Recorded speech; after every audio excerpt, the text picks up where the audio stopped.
Today's Old Testament reading is 1 Samuel 25, verses 2 through 22. There was a man in Maon whose property was in Carmel. The man was very rich. He had 3,000 sheep and 1,000 goats. He was shearing his sheep in Carmel. Now the name of the man was Nabal, and the name of his wife was Abigail. The woman was clever and beautiful, but the man was surly and mean. He was a Calebite. David heard in the wilderness that Nabal was shearing his sheep.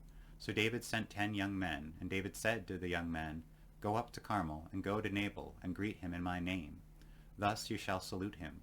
Peace be to you, and peace be to your house, and peace be to all that you have. I hear that you have shearers. Now your shepherds have been with us, and we did them no harm, and they missed nothing all the time they were in Carmel. Ask your young men, and they will tell you. Therefore let my young men find favor in your sight, for we have come on a feast day. Please give whatever you have at hand to your servants and to your son David." When David's young men came, they said all this to Nabal in the name of David, and then they waited. But Nabal answered David's servants, "Who is David? Who is the son of Jesse?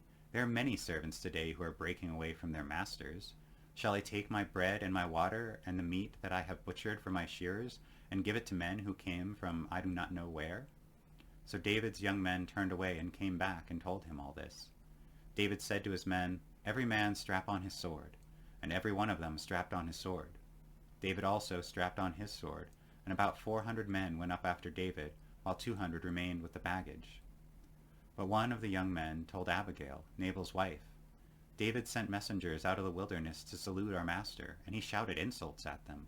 Yet the men were very good to us, and we suffered no harm, and we never missed anything when we were in the fields as long as we were with them.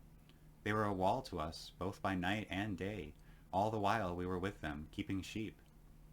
Now therefore know this and consider what you should do. For evil has been decided against our master and against all his house.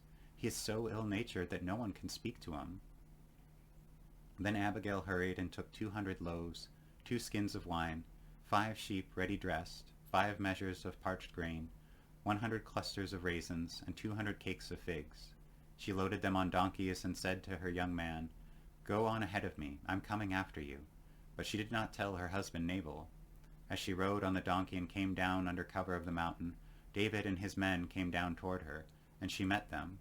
Now David had said, "Surely it was in vain that I protected all that this fellow has in the wilderness, so that nothing was missed for all that belonged to him. But he has returned me evil for good. God do so to David and more also, if by morning I leave so much as one male of all who belong to him." Have a wonderful day, and God bless.